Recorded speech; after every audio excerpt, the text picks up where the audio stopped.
نحمده ونصلي على رسوله الكريم اما بعد فاعوذ بالله من الشيطان الرجيم بسم الله الرحمن الرحيم رب اشرح لي صدري ويسر لي امري واحلل عقدة من لساني يفقهوا قولي اللهم ارزقنا اخلاص الہی آمین۔ لیسن نمبر 211 سورۃ اللقمان، آیت نمبر 1 سے لے کر 11 تک۔ سورہ لقمان مکی صورت ہے، سورہ صافات کے بعد نازل ہوئی ہے۔ عربوں کے ہاں ایک مشہور شخصیت جن کا نام لقمان تھا، انہی کے نام پر یہ صورت ہے، اس میں ان کا ذکر بھی ہے۔ قرآن میں انبیاء کا نام لے کر بہت بات ہوئی ہے، لیکن لقمان عام انسان تھے۔ ان کے بارے میں آتا ہے کہ یہ حبشہ یا مصر کے رہنے والے تھے۔ بعد میں انہوں نے شام میں سکونت اختیار کر لی تھی اور سیدنا داؤد علیہ السلام کا زمانہ بھی پایا تھا۔ سیدنا لقمان کی نبوت کے بارے میں اختلاف ہے، لیکن راجح بات یہی ہے کہ آپ نبی نہیں تھے، البتہ دانا اور حکیم ضرور تھے۔ اللہ تعالیٰ نے جو ان کو حکمت سکھائی تھی، تو لقمان کی حکیمانہ باتیں قرآن میں دہرائی گئی ہیں۔ اس سے اس بات کا بھی اندازہ ہوتا ہے کہ یہ اللہ کے ہاں کتنے محبوب ہوں گے۔ حضرت جابر رضی اللہ تعالیٰ عنہ فرماتے ہیں کہ لقمان چھوٹے قد کے تھے اور ان کی ناک چپٹی تھی، اور ان کا نوبہ برادری سے تعلق تھا۔ نوبہ یعنی آج کل آپ اس کو سوڈان سے جانتے ہیں، تو سوڈان کے علاقے سے ان کا تعلق تھا۔ سعید بن مسیب کہتے ہیں کہ لقمان کا تعلق مصر کے سیاہ رنگ کے لوگوں سے تھا، اور ان کے بڑے بڑے ہونٹ تھے، مگر اللہ نے انہیں حکمت اور دانائی عطا کر رکھی تھی۔ البتہ وہ نبی نہیں تھے۔ جیسے آپ نے عمومی طور پر افریقنز کو دیکھا ہو، سیاہ رنگت ہوتی ہے اور ہونٹ بڑے بڑے ہوتے ہیں، اس طرح کے سیدنا لقمان نظر آتے تھے۔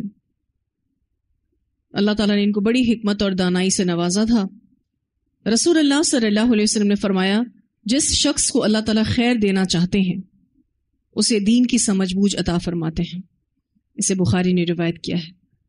تو اصل امپورٹنس یہ ہے، فضیلت یہ ہے کہ کسی کے پاس اللہ کی طرف سے دین کی سمجھ بوجھ ہو۔ مسلم کی روایت میں آتا ہے، رسول اللہ صلی اللہ علیہ وسلم نے فرمایا، بے شک اللہ تعالیٰ تمہارے چہروں اور تمہارے مالوں کو نہیں دیکھتے، وہ تو تمہارے دلوں اور عملوں کو دیکھتے ہیں۔ اس سورت کا ابتدائیہ جب ہم پڑھیں گے تو آپ کو یہ سورۃ البقرہ سے ملتی جلتی لگے گی۔ الف لام میم، الف لام میم حروف مقطعات ہیں۔ تلک آیات الکتابی، یہ آیات ہیں کتاب کی، الحکیم حکمت والی، یہ آیات ہیں کتاب حکیم کی۔ قرآن کو حکمت والی کتاب کہا گیا۔ الحکیم، اس کی جو صفت یہاں آ رہی ہے، اس کا ایک معنی کہ یہ ذی حکمت ہے، حکمت والی ہے، یعنی اس کلام میں کوئی نقص نہیں، حکمت والی کتاب ہے۔ اور دوسرا معنی حکمت کا بمعنی حاکم، یہ کتاب فیصلہ کن ہے، یعنی اس میں کوئی اختلاف نہیں ہے، اور جو اس کتاب پر عمل کرے گا تو یہ کتاب اس کے حق میں گواہی دے گی، اور عمل نہ کرنے والوں کے خلاف حجت بنے گی۔ تو یہ بمعنی حاکم بھی ہے۔ تلک آیات الکتاب الحکیم، تلکا اسم اشارہ بعید ہے۔ قریب کی بات کے لیے جب بعید کا اشارہ دیا جاتا ہے اس کے بلند مرتبے کی طرف اشارہ ہوتا ہے۔ ہدن ہدایت ہے، اب قرآن پاک کی دوسری صفت کہ وہ ہدایت ہے، یعنی یہ کتاب ہدایت والی ہے جو کہ ہدایت دیتی ہے، وَرَحْمَةً اور رحمت بھی ہے، یہ کتاب رحمت والی ہے بمعنی احسان، بخشش اور فضل ہے، کہ اللہ سبحانہ تعالیٰ نے ہم سب کو قرآن دے کر ہم پر اپنی رحمت نچھاور کی ہے، ہم پر احسان کیا ہے، ہمیں بخشش عطا کی ہے، ہمیں فضل عطا کیا ہے، للمحسنین، محسنین کے لیے۔ سورۃ البقرہ میں تھا ہدی للمتقین، اور یہاں پر ہے ہدی ورحمۃ للمحسنین۔ محسن کی ڈیفینیشن ہم کئی بار پڑھ چکے ہیں، لیکن دوبارہ سے اس کو دوہرا لینا چاہیے۔ ایسا شخص جو سچائی کے ساتھ کام کرے، اچھی طرح کام کرے، جو اپنی ذمہ داریوں کو اور فرائض کو عمدگی کے ساتھ نبھاتا ہو، ایسا شخص محسن ہے۔ اور احسان کی تعریف رسول اللہ صلی اللہ علیہ وسلم نے بھی بتائی ہے کہ بندوں کا اللہ کے ساتھ احسان والا معاملہ کہ جب وہ عبادت کریں اللہ تعالیٰ کی تو اس طرح کہ وہ اللہ کو دیکھ رہے ہیں، اور اگر یہ محسوس نہ ہو تو یوں محسوس کریں کہ اللہ ان کو دیکھ رہا ہے، تو عبادت میں حسن آتا ہے۔ اور اسی طرح سے بندوں کے ساتھ احسان کرنا کہ ان کو حق سے زیادہ ادا کرنا۔ ہدی ورحمۃ للمحسنین، باعث ہدایت اور رحمت محسنین کے لیے۔ محسنین ایسے ہوتے ہیں کہ ان کے ساتھ کوئی اچھا کرے یا نہ کرے وہ اچھا ہی کرتے ہیں، تو یہ کتاب ایسے ہی لوگوں کو ہدایت دیتی ہے کہ احسان کرنے والے اس کتاب سے فائدہ اٹھا جاتے ہیں۔ اب یہ محسنین کیسے ہوتے ہیں، ان کی کچھ صفات آگے بیان کی جا رہی ہیں۔ الذین یقیمون الصلاۃ، وہ جو قائم کرتے ہیں نماز۔ اس عبادت کا تعلق جسم سے ہے، نماز قائم کرنا۔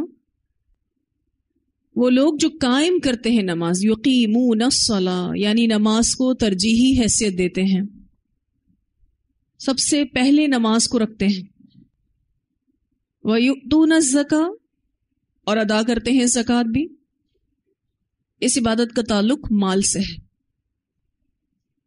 وَهُمْ بِالْآخِرَةِ اور وہ ساتھ آخرت کے، ہم یوقنون وہ یقین رکھتے ہیں۔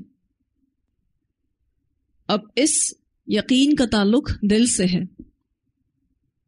ایسے محسن لوگ اس بات پر یقین رکھتے ہیں کہ ایک دن آئے گا کہ ان کے اعمال کی جزا ان کو مل کر رہے گی۔ وہ اچھا عمل کرتے رہتے ہیں کہ چاہے کوئی قدر کرے یا نہ کرے، یہ سوچ کر کہ قیامت کے دن ان کو اس کا بدلہ مل جائے گا۔ انسان اچھائی سے دور ہو جاتا ہے جب وہ آخرت پر یقین نہیں رکھتا۔ تو آخرت پر یقین ہمیں احسان کرنے پر آمادہ کرتا ہے۔ اب مکی صورت ہے، مکہ میں نماز اور زکوٰۃ دونوں کا حکم آ چکا تھا، لیکن جہاں بات زکوٰۃ کی آتی ہے تو اس کا کوئی پراپر نصاب نہیں تھا مکہ میں۔ جب مسلمان مدینہ چلے گئے تو زکوٰۃ کا نصاب یعنی 2.5% وہ مدینہ میں حکم اترا، یعنی باقاعدہ زکوٰۃ کا نفاذ مدینہ میں ہوا تھا، لیکن مکہ میں بھی یہ حکم موجود تھا بغیر نصاب کے۔ اولئک علی ھدی من ربہم، یہی لوگ ہدایت پر ہیں اپنے رب کی طرف سے، ایسے ہی لوگوں کو ہدایت ملتی ہے۔ واولئک اور یہی لوگ ھم المفلحون، وہ فلاح پانے والے ہیں۔ تو یہاں سے واضح طور پر پتہ چلتا ہے کہ ہدایت ہی فلاح کا ذریعہ ہے، اور فلاح یہ ہے کہ انسان جہنم کی آگ سے بچ جائے اور جنت میں داخل ہو جائے۔ وَمِنَ النَّاسِ اور لوگوں میں سے کوئی ہے، مَن یشتری جو خریدتا ہے، خریدنے سے مراد ترجیح دیتا ہے، دوسری مراد تبدیل کرتا ہے۔ تو ایک معنی جو ٹرانسلیشن میں لکھا ہوا ہے جو خریدتا ہے، ایک معنی تو یہی ہے، لیکن اس کے علاوہ اس کی دو مرادیں اور ہیں، ترجیح دیتا ہے یا ایکسچینج کرتا ہے، تبدیل کرتا ہے، جیسے ایک چیز دے کر دوسری چیز لے لینا۔ جو خریدتا ہے، ترجیح دیتا ہے یا تبدیل کرتا ہے لہو الحدیث، لہو الحدیث کو۔ لہو کا لفظ آپ نے اس سے پہلے بھی پڑھا ہے۔ لہو کہتے ہیں ایسا مشغول ہونا جس سے انسان اہم چیز سے دور ہو جائے، خیر سے دور ہو جائے۔ اس سے مراد ہر وہ بات، شغل یا کھیل یا تفریح جو انسان کو اللہ کی یاد سے غافل کر دے، جو انسان کو خیر سے دور کر دے، اہم چیزوں سے دور کر دے۔ ہر بے اصل بات لہو ہے، ہر بے اصل بات لہو ہے۔ یہاں پر لہو الحدیث سے مراد گانا بجانا اور اس کا ساز و سامان اور آلات یہ بھی لیے گئے ہیں۔ قصے اور کہانیاں یہ بھی لیے گئے ہیں، افسانے، ڈرامے، ناول وغیرہ، جنسی اور سنسنی خیز لٹریچر، بے حیائی والے میگزینز، یہ سب لہو الحدیث میں یہاں مراد لی گئی ہیں۔ آپ صلی اللہ علیہ وسلم نے فرمایا، مشکات کی حدیث ہے، اللہ تعالیٰ نے مجھے رحمت للعالمین بنا کر بھیجا ہے، اور میرے پروردگار عز و جل نے مجھے حکم دیا ہے کہ باجوں گاجوں، ساز، بتوں، سلیبوں اور امر جاہلیت کو ختم کروں۔ چونکہ آپ صلی اللہ علیہ وسلم تمام انسانیت کے لیے رحمت بنا کر بھیجے گئے تھے، تو ان تمام چیزوں سے رسول اللہ صلی اللہ علیہ وسلم کو کہا گیا تھا کہ امت کو روکیں، جس میں گانا بجانا، ایسے ساز، انسٹرومنٹس وغیرہ جو ہوتے ہیں ان سے، بتوں سے، سلیب سے اور امر جاہلیت سے، جتنی بھی ایسی چیزیں جو جاہلیت کے دور میں ہوتی تھی ان سب سے رسول اللہ صلی اللہ علیہ وسلم کو روکنے کے لیے بھیجا گیا تھا۔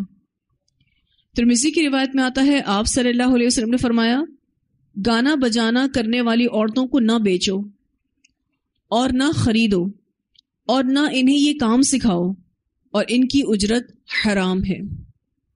ایسی عورتیں جو گانا بجانا کرتی ہیں اور پھر اس سے پیسہ کماتی ہیں، یا کوئی ان کو یہ گانا بجانا سکھائے اور پھر اس سے وہ پیسہ کمائے، آپ صلی اللہ علیہ وسلم نے منع فرمایا سے، یہ حرام ہے۔ سیدنا ابن مسعود رضی اللہ تعالیٰ عنہ قسم کھا کر کہتے تھے کہ لہو الحدیث کا لفظ گانا اور موسیقی کے لیے آیا ہے، اور آپ رضی اللہ تعالیٰ عنہ یہ بھی فرماتے تھے کہ گانا بجانا دل میں یوں نفاق پیدا کرتا ہے جیسے پانی سے گھاس اور سبزہ اگ جاتا ہے۔ پانی ڈالتے ہیں تو گھاس اور سبزہ اگ جاتا ہے نا؟ بالکل اسی طرح سے گانا سننے سے دل میں نفاق پیدا ہوتا ہے، موسیقی سننے سے۔ بہت سے لوگ موسیقی کو کیا کہتے ہیں؟ روح کی غذا کہتے ہیں، حالانکہ روح کی غذا تو قرآن پاک ہے۔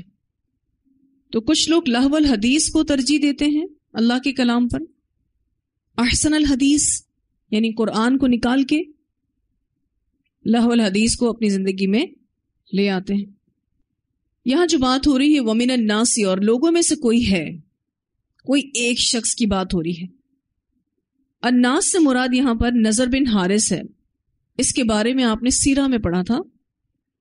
اس آیت کی شان نزول میں بیان کیا جاتا ہے کہ رسول اللہ صلی اللہ علیہ وسلم کی دعوت کو غیر مؤثر کرنے کے لیے، اس کا اثر ختم کرنے کے لیے نضر بن حارث نے حیرہ سے بادشاہوں کے حالات اور رستم اسفندیار کے قصے سیکھے، اور جہاں آپ صلی اللہ علیہ وسلم اپنی بات کرنے جاتے، اپنی بات شروع کرتے، وہاں پہنچ کر وہ یہ قصے سنانا شروع کر دیتا۔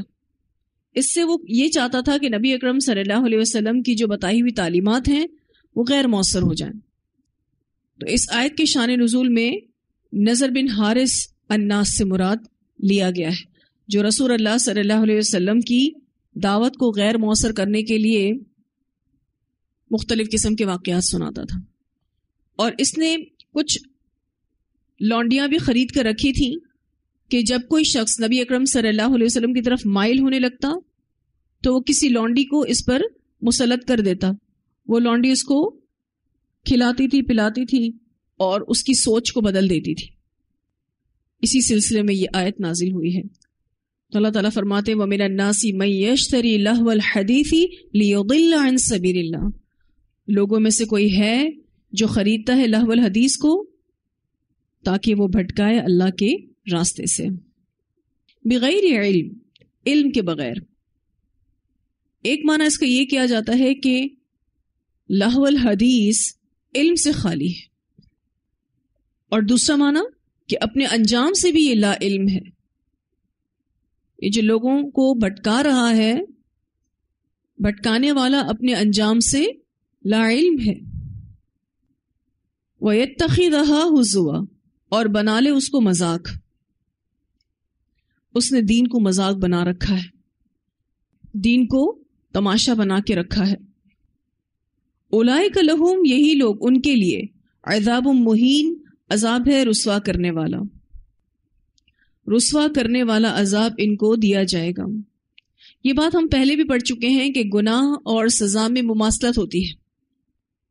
انہوں نے احسن الحدیث کو چھوڑا اور لہو الحدیث کو اپنایا تو ان کے لیے رسوا کن عذاب ہے، کیونکہ انہوں نے اپنی ترجیحات سے دین کو رسوا کیا، تو ان کو بھی پھر اللہ تعالیٰ کل قیامت کے دن رسوا کرنے والا عذاب دے گا۔ انہوں نے اپنی ترجیحات سے دین کو رسوا کیا، اسی لیے ان کو عذاب مہین دیا جائے گا۔ اس آیت میں اللہ سبحانہ تعالیٰ ایسے لوگوں کا ذکر کر رہے ہیں جو ذکر الہی اور فکر آخرت کے بدلے کھیل کود، گانا بجانا اور ہنسی مذاق میں لگے ہوئے ہیں۔ نہ ان کو ذکر الہی کرنا ہے، نہ آخرت کی فکر کرنی ہے، کیونکہ اس آیت سے پہلے جن لوگوں کے بارے میں آپ نے پڑھا وہ اللہ کے ایسے بندے جن کی زندگی اللہ کی یاد کے ساتھ گزرتی ہے، جو ہر قسم کی لغویات سے دور رہتے ہیں اور فکر آخرت میں لگے رہتے ہیں۔ لیکن اس کے برعکس ایسے بھی لوگ ہیں جو اللہ کے ذکر سے دور ہیں، فکر آخرت سے غافل ہیں، دنیا کی لذتوں میں ڈوبے ہوئے ہیں، ایسے لوگوں کو اللہ تعالیٰ رسوا کن عذاب دے گا۔ ایک روایت اس بارے میں آتی ہے، نبی اکرم صلی اللہ علیہ وسلم نے فرمایا، میری امت میں کچھ لوگ ایسے پیدا ہو جائیں گے جو زنا، ریشم، شراب اور موسیقی کو حلال کر لیں گے۔ اسے بخاری نے روایت کیا ہے۔ آپ صلی اللہ علیہ وسلم اپنی امت کے بارے میں بتا رہے ہیں کہ کچھ لوگ ایسے آئیں گے جو ان 4 حرام چیزوں کو حلال کر لیں گے، ایک زنا، دوسرا ریشم، شراب اور موسیقی۔ اب جو لوگ کہتے ہیں کہ کہاں لکھا ہے موسیقی حرام ہے، تو اب اس حدیث میں کیا بات ہو رہی ہے؟ یہی بات ہو رہی ہے کہ حرام چیزیں 3 ہیں، اس کے ساتھ موسیقی کا نام بھی آ رہا ہے، تو پھر یہ بھی حرام ہے۔ ایک اور روایت میں آتا ہے، سیدنا ابو سعید خدری رضی اللہ عنہ بیان کرتے ہیں کہ ایک دفعہ ہم رسول اللہ صلی اللہ علیہ وسلم کے ساتھ عرج مقام پر جا رہے تھے کہ اچانک سامنے سے ایک شاعر گزرا جو شعر پڑھ رہا تھا، تو آپ صلی اللہ علیہ وسلم نے فرمایا، اس شیطان کو پکڑ لو، یا فرمایا اس شیطان کو اس کام سے روکو۔ پھر فرمایا اگر کسی کا پیٹ پیپ سے بھرا ہوا ہو تو یہ بات اس سے بہتر ہے کہ اس کا پیٹ شیروں سے بھرا ہوا ہو، اس کا پیٹ یعنی دماغ شیروں سے بھرا ہوا ہو۔ اسے مسلم نے روایت کیا ہے، کیونکہ اس طرح کی چیزیں انسان کو مقصد سے ہٹا دیتی ہیں۔ ایک اور روایت میں آتا ہے، رسول اللہ صلی اللہ علیہ وسلم نے فرمایا، میری امت کے کچھ لوگ شراب کا نام بدل کر اسے پئیں گے اور گانے والیاں ساز بجا کر گانے سنائیں گی، تو اللہ تعالیٰ انہیں اس جرم کی وجہ سے زمین میں دھسا دے گا اور ان میں سے بعض کو بندر اور بعض کو خنزیر بنا دے گا۔ اسے ابن ماجہ نے روایت کیا ہے۔ کیونکہ اللہ تعالیٰ نے جس چیز کو حرام کیا ہے، جو اس کو حلال بنائے گا تو پھر اس کا انجام بھی اتنا ہی قبیح ہوگا۔ ایک اور روایت میں آتا ہے رسول اللہ صلی اللہ علیہ وسلم نے فرمایا، 2 طرح کی آوازوں پر دنیا میں بھی اللہ کی لعنت ہے اور قیامت کے دن بھی ان پر پھٹکار ہوگی۔ پہلی قسم کی آواز خوشی کے وقت مزمار یعنی بانسری اور دیگر آلات موسیقی کی آواز، خوشی کے ٹائم پر جیسے بینڈ باجا بجانا اور میوزک بجانا۔ اور دوسری قسم کی آواز مصیبت کے وقت بین کرنا۔ اس سے سلسلۃ الصحیحہ نے روایت کیا ہے، دونوں آوازیں ایک ایکسٹریم جب انسان خوشی کی حالت میں ہوتا ہے اور یا پھر غم کی حالت میں ہوتا ہے تو دونوں ہی پر اللہ سبحانہ تعالیٰ کی لعنت ہے اور قیامت کے دن بھی ان پر پھٹکار ہوگی۔